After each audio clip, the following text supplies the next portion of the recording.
Welcome to Summit Session number 20. My name is Danielle. I am the Marketing Director here at Adventure Nannies. We are so happy to have you with us today. The views expressed are those of the guest and do not necessarily represent the views of Adventure Nannies. Today, we will be talking about how to avoid burnout by establishing excellent boundaries. I'm so thrilled to share a bit about our wonderful presenter, Sarah Carlisle Stewart. So Sarah has utilized her BA in psychology for years, dedicated to supporting families through behavioral therapy, parent coaching, respite, nannying, and so much more. Sarah is a child caregiver gone coach, empowering caregivers to rediscover themselves amidst burnout, set boundaries to support them, and make impact aligned with their integrity, authenticity, and self-worth. Please be sure to check out Sarah by finding her on social media as the Modern Nanny. Without further ado, let's get started. Please join me in welcoming Sarah. Awesome. Hello, hello. Hello. Hi. So excited to be here this morning and do this presentation. I created a little bit of a slideshow. I have to admit, I didn't practice, so I don't know how long it is. So we'll find that out together. Is it shared? Are we good? Okay, cool. Awesome. Then I'll just jump in and then we'll see how this goes. I promise I am paying attention to you on this screen. I have my notes over here. So I'll just get going with this. So today I'm going to talk a little bit about burnout in our industry, what fuels it, and how we can use boundaries to overcome it. The most important thing for us to continue caregiving sustainably and healthily is to do it with boundaries that reflect our self-worth. And prioritizing our self-care, clarifying our boundaries and expectations, and mirroring the team perspective, we can shift the burnout paradigm and step back into meaningful, fully aligned impact. So a little bit about me. My name is Sarah Carlisle Stewart as my intro. I am a child caregiver gone caregiver coach. And my heart is to empower caregivers of all kinds, and I mean that both personally and professionally, to rediscover and root in themselves amidst their burnout with supportive boundaries. Ultimately, so they can get back to a meaningful impact on their families that feels good and that feels aligned with their self-worth, authenticity, and integrity. More about me. Following my degree in psychology and some time researching child development at UC Berkeley, I started my childcare degree or childcare career as a behavioral therapist. And the first time I ever heard the term burnout was at my initial onboarding, but it was more like a warning of the inevitable. I was told from the very start that they had been struggling to hire, so many were burnt out and leaving the industry, so many couldn't effectively or healthily balance their work and home lives. And the pool to choose from for hiring was getting smaller and smaller as more and more were leaving the industry because more and more couldn't effectively balance that and more couldn't stop themselves from bringing their work home with them. So that first year in early intervention, 3 of my direct supervisors left the industry due to burnout. And the turnover rate for my coworkers was so incredibly high that the original therapists that I had shadowed with weren't even working there by the time I had officially started. So I was told that burnout in the childcare industry and child minding was a given, so be prepared. Wherever I would go, nannies burnout, teachers burnout, therapists burnout, parents burnout. And I didn't feel equipped with tools to face it, let alone overcome it. It didn't seem like overcoming burnout was something that happened at all, other than quitting as my supervisors and coworkers had done. So from there, I was pushed into the deep end with no resources to identify, let alone overcome burnout, and 0 concept of boundaries. I quickly felt limited by the systems, so I pursued private childcare through nannying to be more intentional and collaborative with families. Little did I know that I needed self-worth rooted boundaries all the more in such a personal in-home setting. So burnout is on the rise, and we need caregivers to be living rooted authentically in their own self-worth with healthy supported boundaries now more than ever before. That being said, though the need for our self-care and the need for our boundaries is immense at this particular time in history, burnout is not a new plague to us caregivers. Burnout is so prevalent in roles like ours that doctor burnout cost the healthcare system $4.6 billion a year back in 2019, and that's pre-pandemic. So now take the same drastic number and take it into the homes and mindsets of our personal and professional caregivers. The cost of our caregiver burnout is astronomical. It's immense. And so I was told from the start that burnout in the childcare industry was inevitable, so don't fall in that trap. But at the same time, there was such a tremendous lack of education and resources.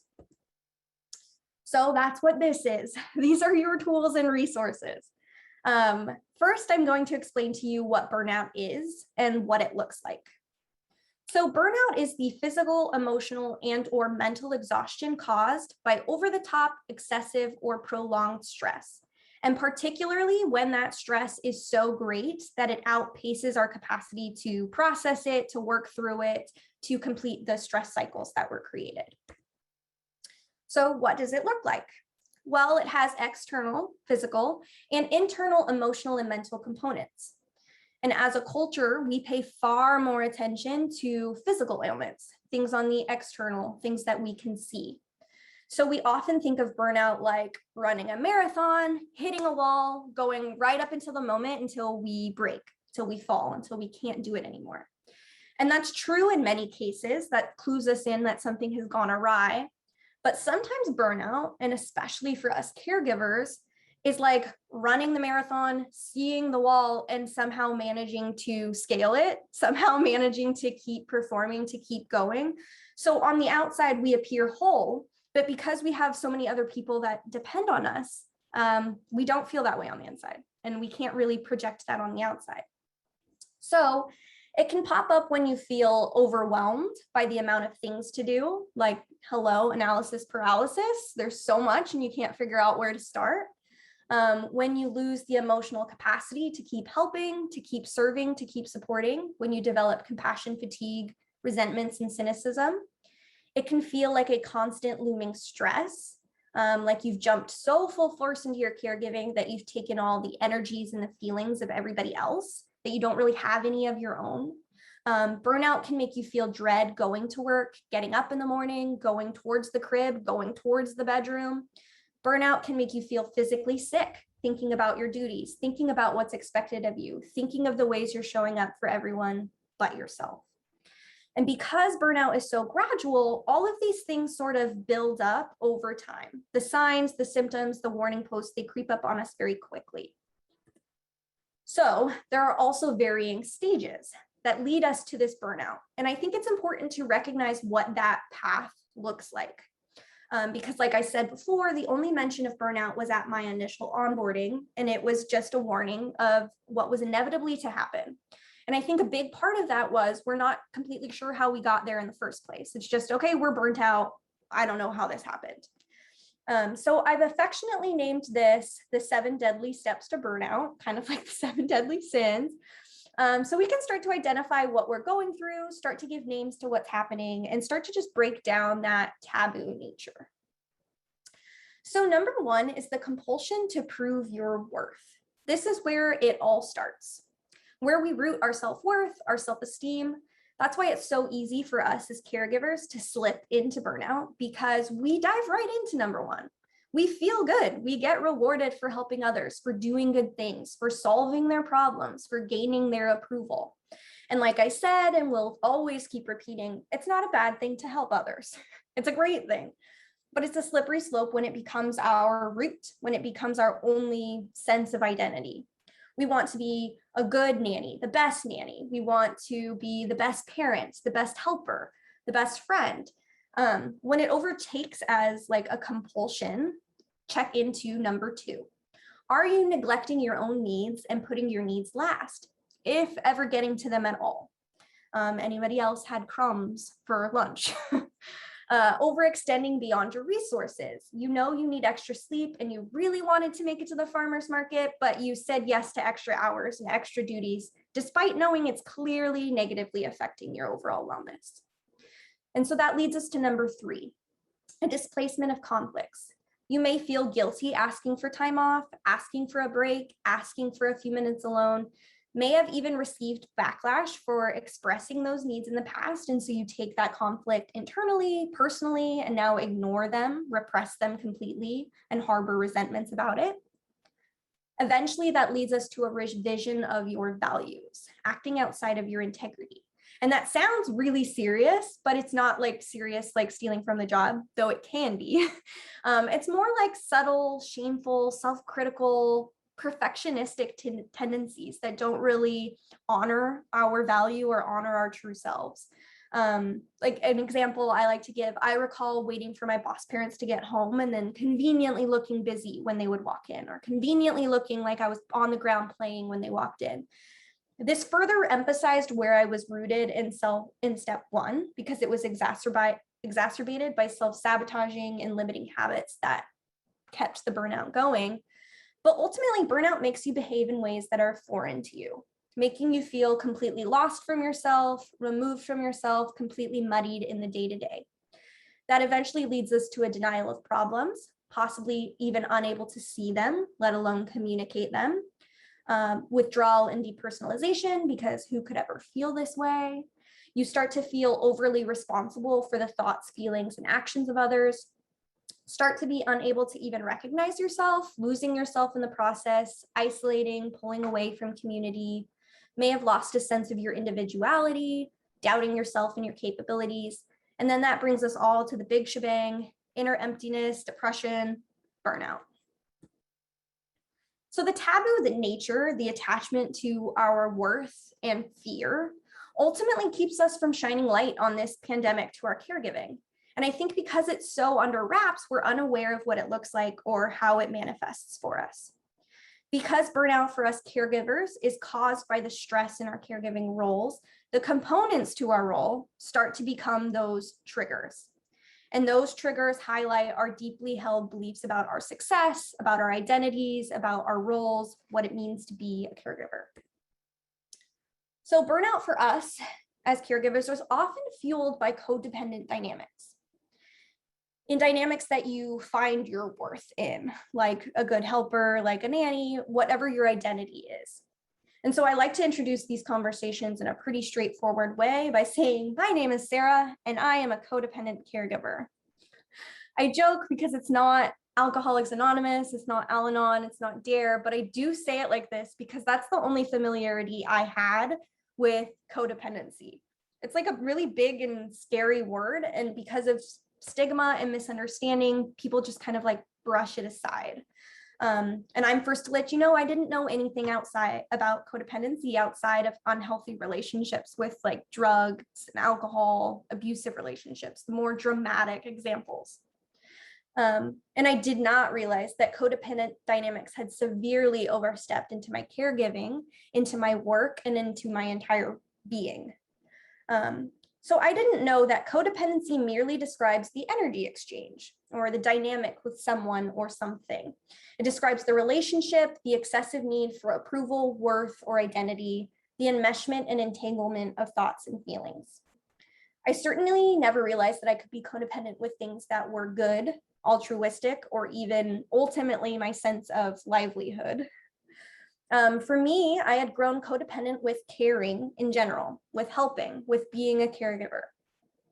Here, it's much less of like a strict diagnosis of codependency, but more a description of the dynamic and how I was operating. For caregivers, we are far more susceptible to this exchange slipping into our role because we very literally organize our lives around other people's problems and responsibilities. And that's a slippery slope because we are directly reinforced for helping that out. And that's why I explain that burnout for us caregivers is oftentimes fueled by this codependent dynamic. Codependency is well-meaning. It makes sense that we start attaching it to our feeling of self-worth, to our feeling of identity and safety. It makes you feel good, valuable, necessary. There's a reason it feels good to help others. These situations in and of themselves are not bad. Our brains are wired for that love, for that connection, for to function in community, to help others. And according to Our Body Keeps the Score, a favorite book of mine, most of our energy is devoted to connecting with other people. So that's not to say that you shouldn't love your caregiving, love your caregiving relationships, see the value in them, have pride in them. I proudly walked in all of these roles. But when I started to become less Sarah, started to lose myself in the process, it actually starts to do a massive disservice to your caregiving and eventually fuels your burnout. When we operate in a codependent dynamic, our triggers highlight the self-limiting beliefs we've held on to, like I'm not worthy, I'm a bad nanny, I'm not worthy of communicating these needs, I'm not worthy of having a life of my own, my sole purpose is in service of other. You start to think, how could I simultaneously love what I do, but feel empty, unfulfilled, and useless at the end of the day? How could I be largely empathetic, but feel drained and discouraged by the very same people that I'm caring for? For nannies and caregivers, we oftentimes overextend, even though saying no and setting those boundaries would save us. It would save us from the burnout. But when we say no to others, it's like admitting failure. It's like shedding a part of our caregiving identity. In this way, burnout creates an existential crisis. You might feel like a good caregiver isn't even allowed to inconvenience others like that. So we become trapped in our situations. Conflicts start to feel like slights to our worldviews, a threat to our sense of self. It starts to feel like our essence is being criticized instead of the actual conflict. And we start to react from a place of fear. And ultimately, fear is not rooted in fact, but in negative thoughts and storylines in our heads about what it means to be a caregiver, about what a good one looks like, acts like. And then we become prone to the heavy winds of guilt and shame that prevent you from asking for help, that prevent you from taking the mental breathers or engaging in important self-care, which is the exact antidotes for it, because they feel like violations or betrayals of our role. If we're not intentional or careful with our caregiving, we quickly see that shadow side of empathy, allowing ourselves to become attached to these vampiric conditions, codependent dynamics that took from us more than they gave to us. And even though I had been warned, even though I understood that under this dynamic, burnout was inevitable, I didn't know what to look for, and I didn't know how to slow the avalanche once it started. I wasn't taught how to operate any differently, wasn't taught how to set any of my own personal boundaries, set up realistic expectations, or communicate in ways that would align with those values, that would feel good, would feel attached to my integrity. And as a caregiver, you have undoubtedly outpoured abundant love on the families that you serve, your nanny families, your personal families. But because of this dynamic, because of this paradigm we're in, it promotes burnout and feeds and fuels it. So while you're managing the day's stressors, your body is managing the day's stress.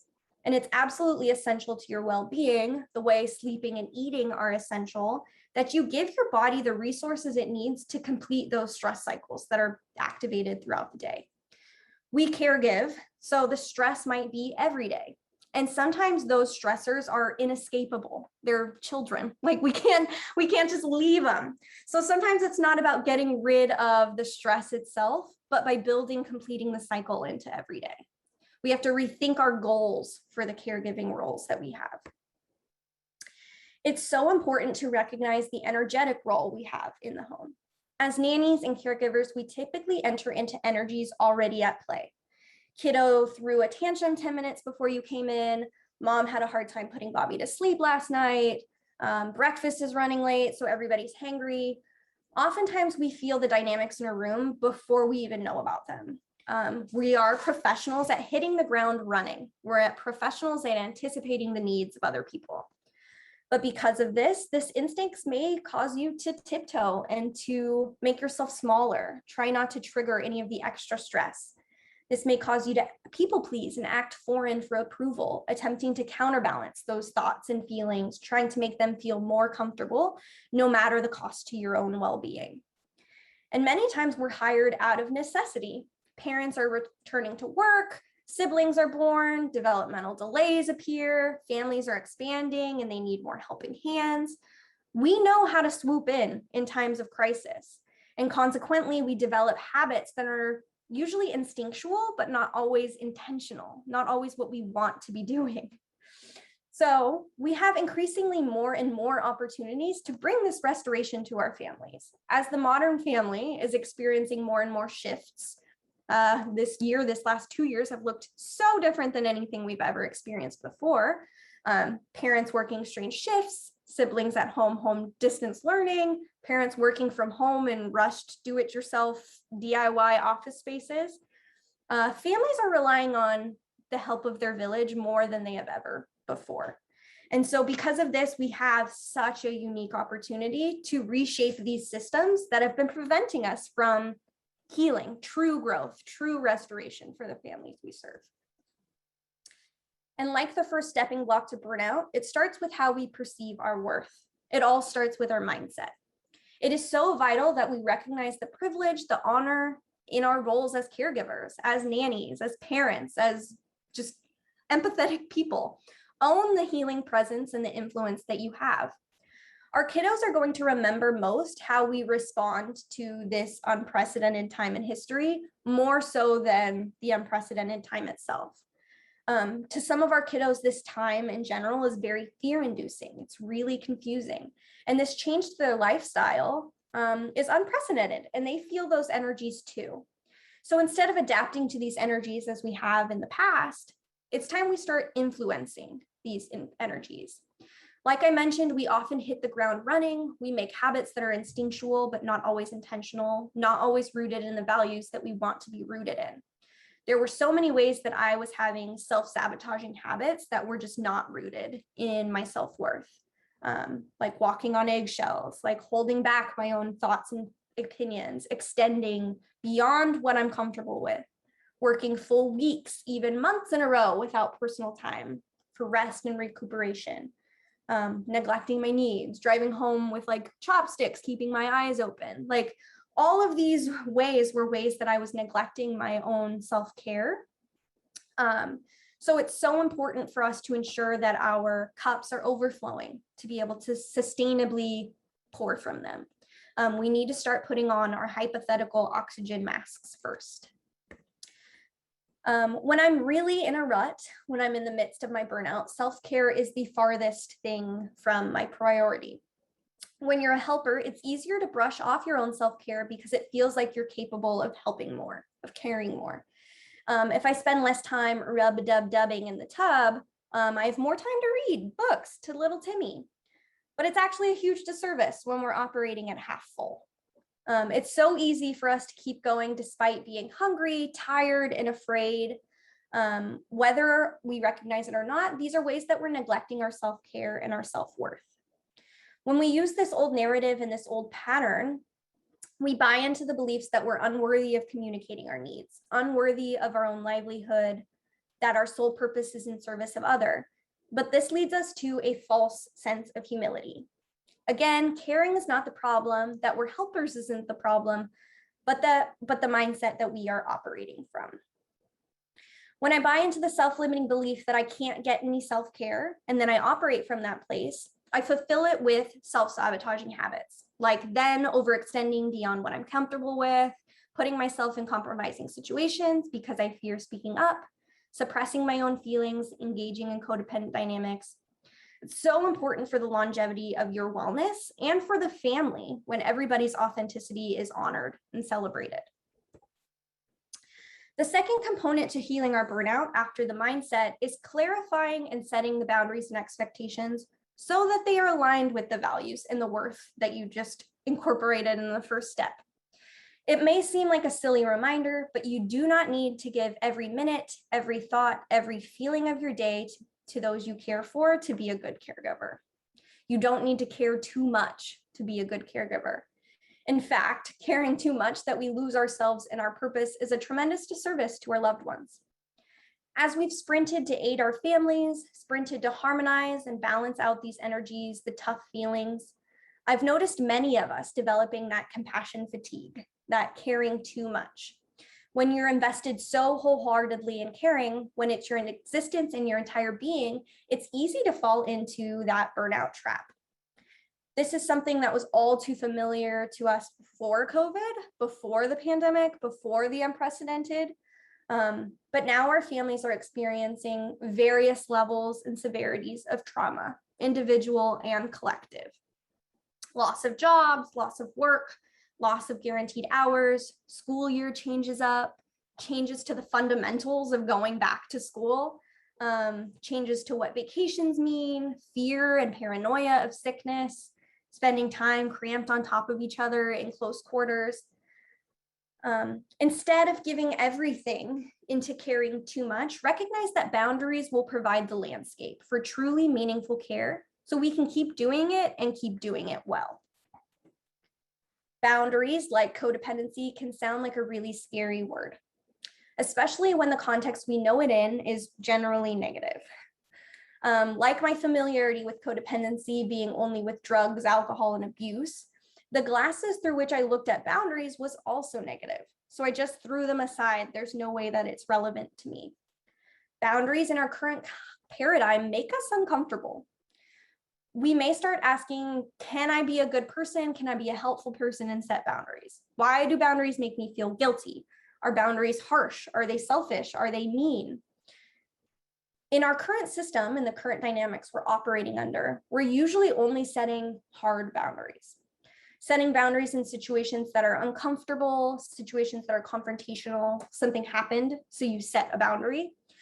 So we approach boundaries as hard walls that scream, stay out. But boundaries are not the walls. If you imagine yourself as a house, boundaries are not the walls, but instead they tell people where the front door is, how to enter appropriately, how to enter respectfully. It explains what the rules of the relationship and what the responsibilities of the relationship are. If people enter your house crashing through the glass windows, tearing down your curtains, tracking mud through the carpeted room, if they enter through the back door unannounced, demolishing it, breaking it down so the door becomes unusable, if people drive right through the walls, taking it down and hurting the infrastructure of the house, that's why boundaries are so important. They tell people how to enter the house sustainably, healthfully for everyone, so they don't get hurt along the way, misinterpreting my stone garden for a walking path. So they don't think that an open window is an invitation to jump in that way. The importance of clarifying our boundaries upfront and with honesty is ultimately for the relationship ongoing. Boundaries teach the other party, the other half of the dynamic, where the responsibility of one party ends and the responsibility of the other begins. Boundaries teach people how to approach you with the most sustainability for your dynamic, for the infrastructure of your house. If people come barging through the back door, breaking glass, windows to climb in, then there's no room for creativity on your walls. There's no room for you to sit and dwell in your house. So boundaries in and of themselves are for relationship. They're for collaboration. They're for building and for growth. Boundaries are the parameters of the relationship. They do not have to be scary or confrontational. Instead, we can start to use clarifying expectations so that everybody is on the same page.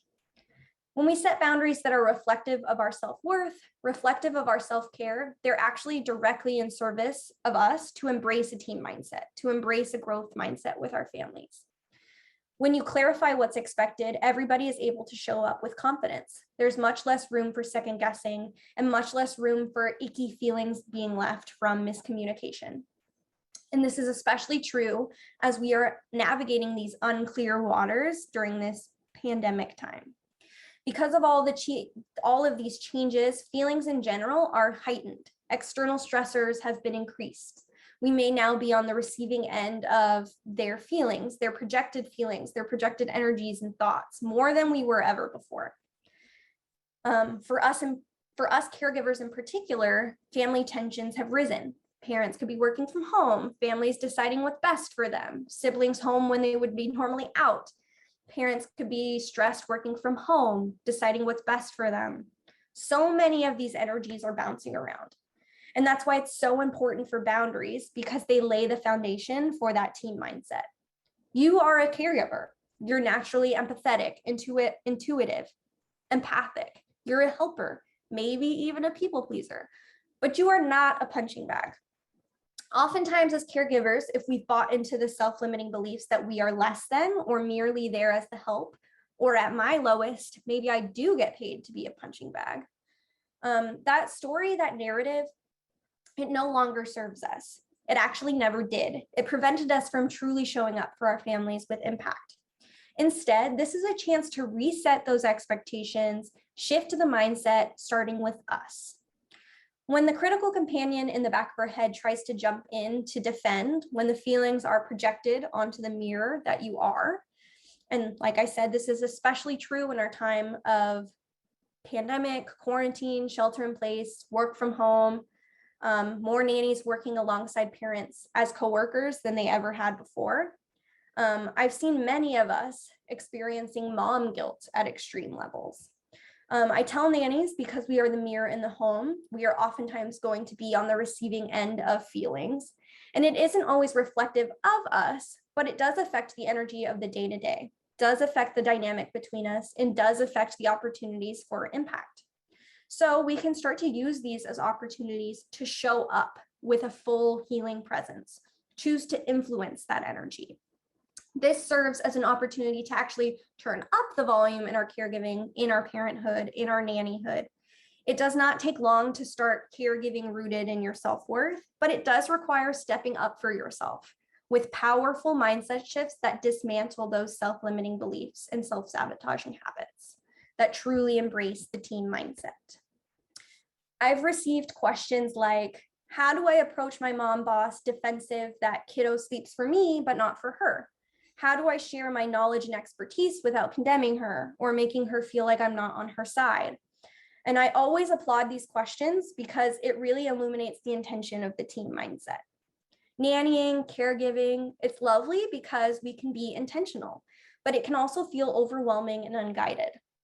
When we operate it in the codependent dynamics, it looks like this. It looks like mom working from home, but she finds her value in being a good mom. Her worth is in her existence as being a mom. So when nanny comes in and she sees kiddo all excited to see nanny, it hurts her. And she starts to give nanny a to-do list so that she feels less passive. So she can feel like she's more involved, more intentional with this parenting.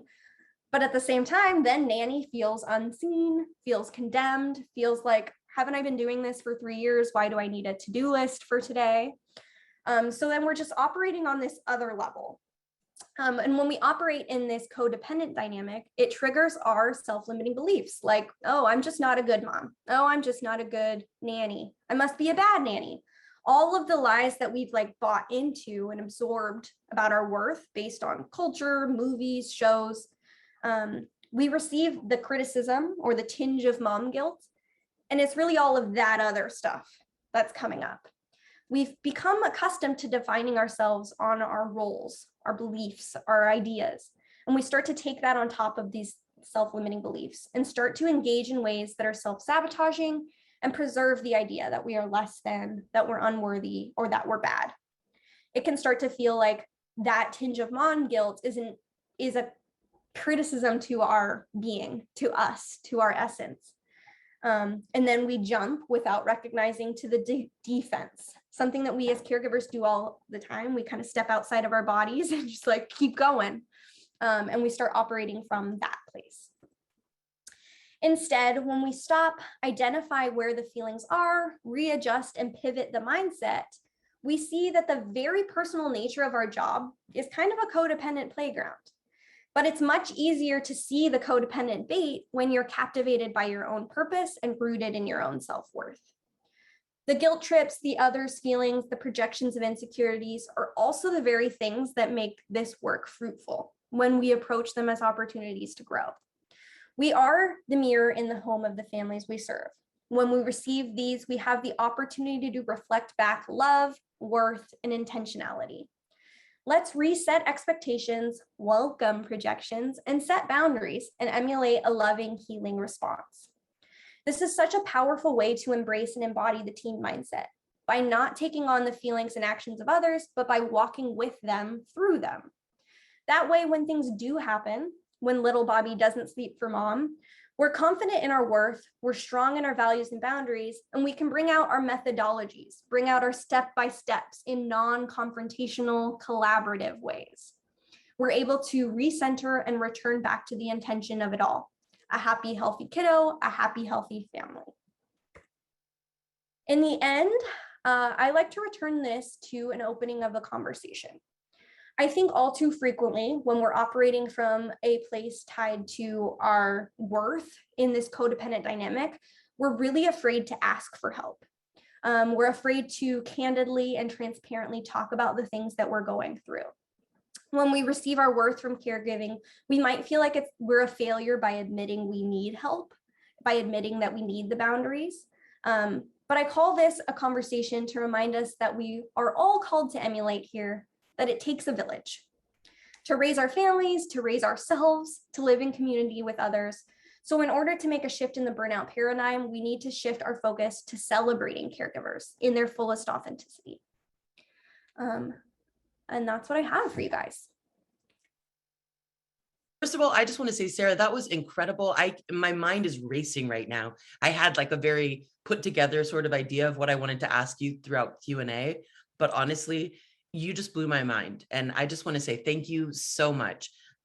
Folks, you've probably seen Sarah on social media. If you haven't, please do check out the Modern Nanny. A lot of the incredible things that you just shared, Sarah, you also present in really creative and, I consider brilliant ways on social media, in a way that's so engaging and captivating, but you're able to capture these really incredible concepts that I think every single one of us can benefit from. Those of us who are actively, providing care to families, and any role really where you are just a human being in this world, understanding the impact of personal boundaries and, really kind of reframing the way that we're looking at that. And, to be honest, Sarah, the way that you talked about thinking of yourself as a home and thinking of the way that boundaries, can come across as like this scary large concept, but ultimately, if you are a home, boundaries are not the walls that you're putting up, which is honestly how I've always kind of envisioned it in my own mind. But instead, you're saying that, boundaries are actually providing directions to the door. Here's how to enter the space of who I am. And I just love the way that you kind of put that together, and just one of the many things that I will be thinking about for a long time after this. So I just wanted to say thank you so much for putting all of this hard work into creating this incredible presentation. And I do have just a few quick little follow-up questions. So I was wondering, what do we do if we walk away from this? How do we actually begin to start? Where's the next step for setting up these boundaries at work?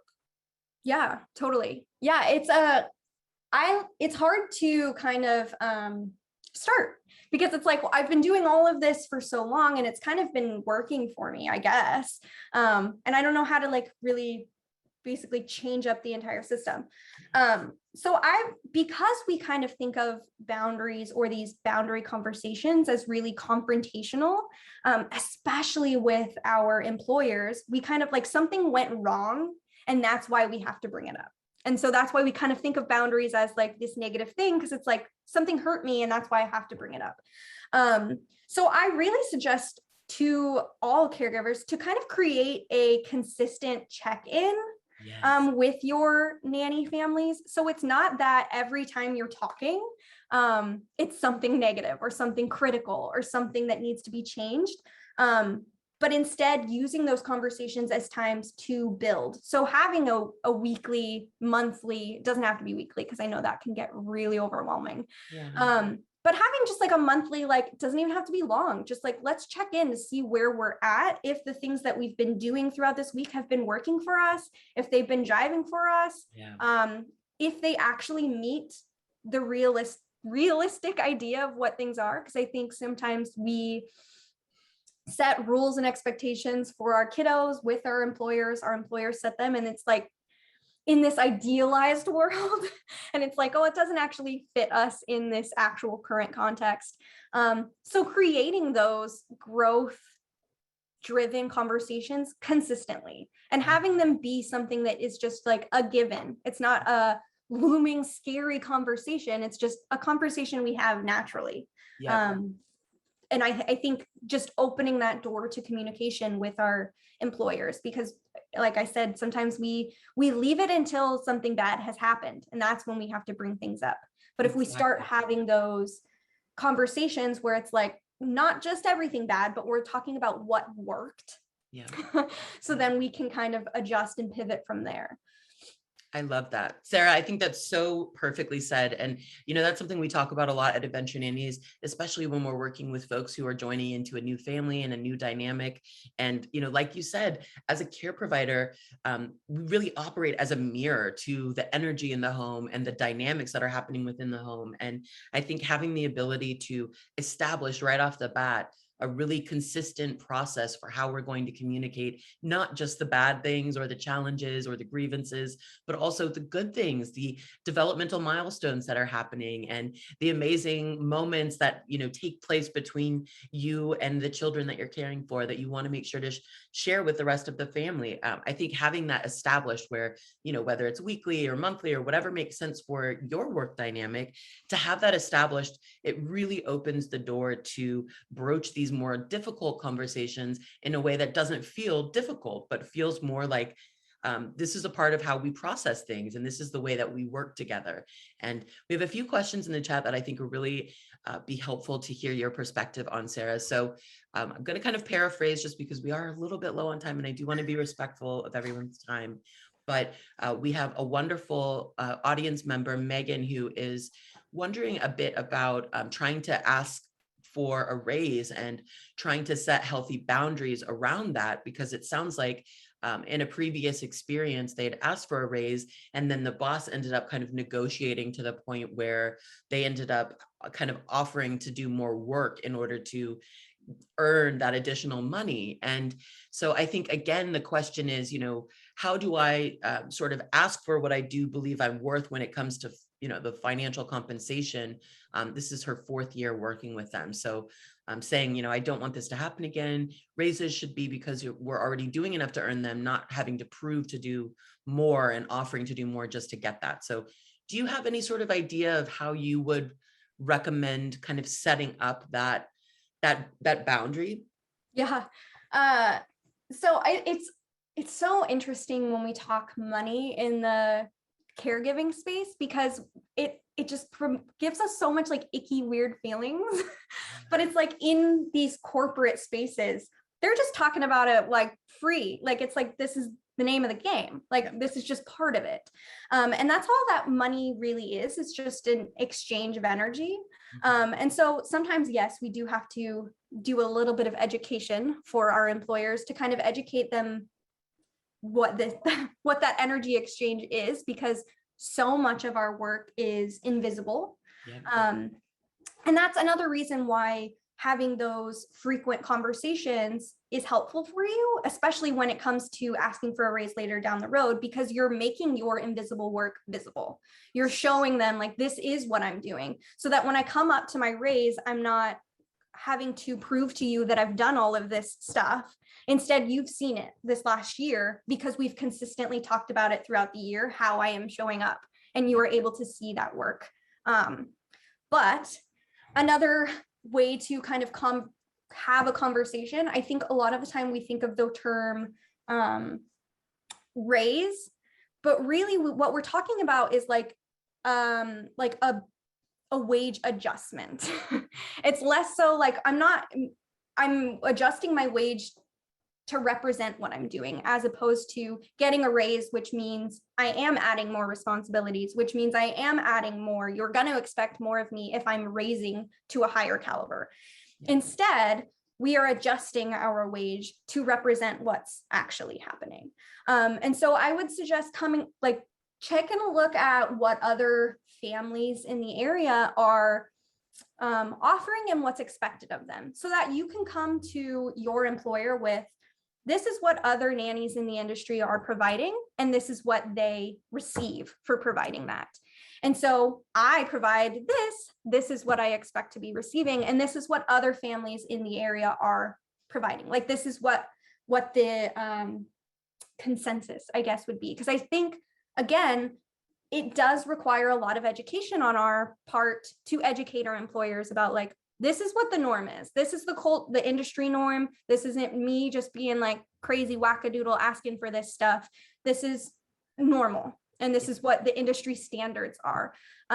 Unfortunately, we do have to do a lot of that educating, but hopefully someday we won't have to.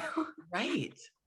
Oh, thank you so much. That is incredibly helpful and I think really insightful, Sarah. I think what you said is so true. And I think something that we all can kind of remind ourselves whenever this concept of compensation and money comes up, as much as we do become enmeshed as care providers into the family dynamic, the truth is that this is a job and money is something that is talked about regularly outside of, private service professionals. Everybody else talks about money with their bosses. And as much as it may feel off the top of the head, kind of an uncomfortable thing, the truth of the matter is that you are providing a service and that service is valuable. And having conversations about that doesn't need to be something that feels really scary. And you have the ability to kind of advocate for yourself in that space. And I think the more that you have those sort of open conversations, the less overwhelming or even intimidating it will feel to have these sorts of topical conversations with your bosses. So one of the things that I wanted to say as we're kind of wrapping up here, we've got more questions in the chat, but we're not going to be able to get to them.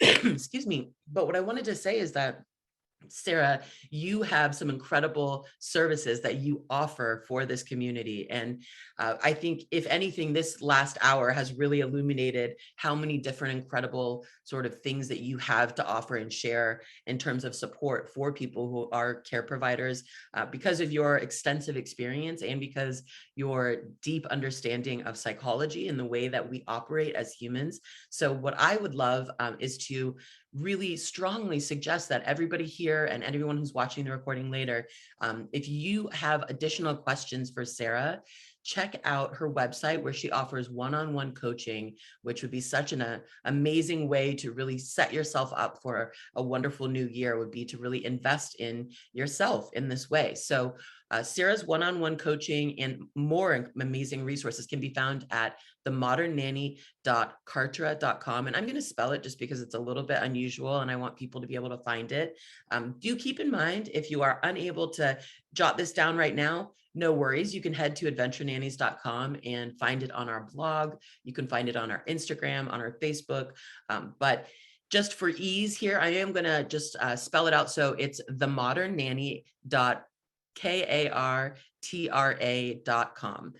So if you head to that website, you'll be able to find ways that you can book one-on-one coaching sessions and additional ways to learn with and through Sarah. So Sarah, I just want to thank you again for taking the time on the weekend here to offer your amazing perspective. And I just want to say that from sort of a more objective perspective, I really personally so appreciate the hard work that you're putting into sharing this amazing vision for how we all can operate more fully in ourselves in a way that is beneficial to not only ourselves, but to one another. And the way that you are sharing this information on social media and really kind of spreading this amazing good word about self-care is just revolutionizing. And I'm really excited, to see other ways that we're able to learn from you. So thank you so much again for your time. Thank you. Thank you. And I also wanted to extend to anybody that's listening, I'm going to make a code. I haven't done it yet, but I will make a code adventure for you to get like $20 off of the intensives with me. And then I'm also creating a course and it'll work there too. I'm just really excited and really wanting to connect this industry. Like it's so vast and so many of us, and it's just really cool to see us all being able to come together. Yes, absolutely. I think that the work that care providers are doing has been so incredible always. And I think that in the last 2 years throughout the pandemic, so many more people are aware of the invisible work that's happening with people who are caring for children and caring for homes in private service roles. And I think, as you mentioned, balancing the kind of new awareness of what an incredible impact this work has on people's lives, we can balance that with the reality that the toll it's taking, the emotional burden that it's causing, the burnout that it's causing is something that we really need to look at and address. And so I really value what you have shared, and I can't wait to learn more from you. So folks, check out Sarah at The Modern Nanny on Instagram and Facebook, and then themodernNanny.kartra.com is her website. And please mark your calendars. Our next summit session will be in January. Hello, New Year 2022 is rapidly approaching, and it's going to be an amazing year. In January, we're really excited. We're going to be hearing from an extraordinary Montessori expert. So thank you all from those of us here at Adventure Nannies. We're so glad to have you here today, and I hope that you have a wonderful rest of your day. Thank you so much.